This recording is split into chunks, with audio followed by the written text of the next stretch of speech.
आज आपण बनवत आहोत तुरीच्या दाण्याची कचोरी। त्यासाठी साहित्य: तुरीचे दाणे, कोथिंबीर, बेसन पीठ, ओवा, शोप, धने, मीठ, हळद, हिरवी मिरची, अद्रक, लसूण यांचा ठेचा, जिरा, मोहरी आणि तळण्यासाठी मिरच्या। सर्वात अगोदर आपण आता कढई गरम करून घेऊया। आता आपण दाणे भाजायला टाकूया। दाणे भाजत आहे तोपर्यंत आपण पीठ मिळवून घेऊया। त्यामध्ये ओवा, लागणार मीठ आणि तेलाचं मोहन टाकूया। आता आपल्याला पिठाचा घट्टसर गोळा तयार करायचा आहे। थोडं थोडं पाणी घालून पण पीठ मळूया। आता आपलं पीठ मळून झालेलं आहे, ना जास्त घट्ट ना जास्त पातळ। आता एकीकडे दाणे पण भाजून झालेले आहे। आता आपण दाण्यांना थोडं जाडसर मिक्सर मधून बारीक करून घेऊया। अशा प्रकारे आपण दाणे मिक्सरला बारीक करून घेतले। आता यामध्ये धने आणि शोप थोडी जाडसर पूड करून घेऊ। अशा प्रकारे आपण कुटून घेतले। आता कढईमध्ये तेल टाकू। आता आपण कचोरीसाठी लागणारा मसाला तयार करू। आता तेल गरम झालेलं आहे, त्यामध्ये जिरा मोहरी टाकली, तर आपण जे कुटून घेतलेले ते धने आणि शोप टाकू।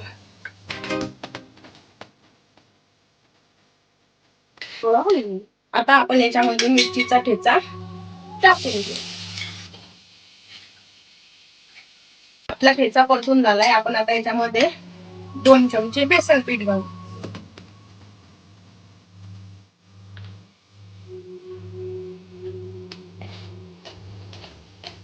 बरं बेसन पीठ भाजून घेऊ। आता हे तयार झालेले। आता आपण याच्यात तुरीच्या दाण्यांचं वाटलेलं वाटून टाकू।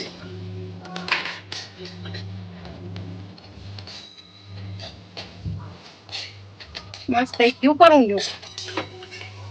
थोडीशी हळद घालू। आता आपलं कचोरीसाठी बनवण्याचं सारण तयार झालं। आपण त्याच्यामध्ये आता कोथिंबीर टाकून घेऊ।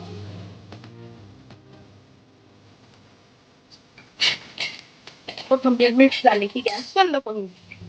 आता हे मिश्रण 5 मिनिटं आपण थंड होऊ देऊ। एक गोळा पिठाचा तोडून घेऊ। आता त्याला आपण अशा प्रकारे गोल करू आणि त्याची एक पारी तयार करू। इकडे मी अगोदरच तेल गरम करायला ठेवलेलं आहे, त्यामुळे आपण आता कचोरीचं सारण या पारीमध्ये घालू।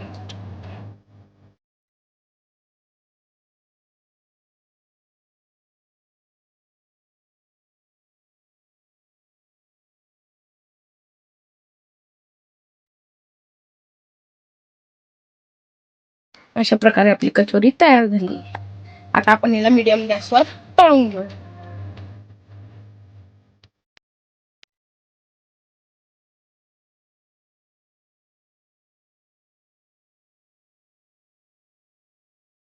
बघा, आता आपल्या कचोरी चांगल्या प्रकारे गोल्डन तळून झाल्या। आपण आता त्यांना काढून घेऊ।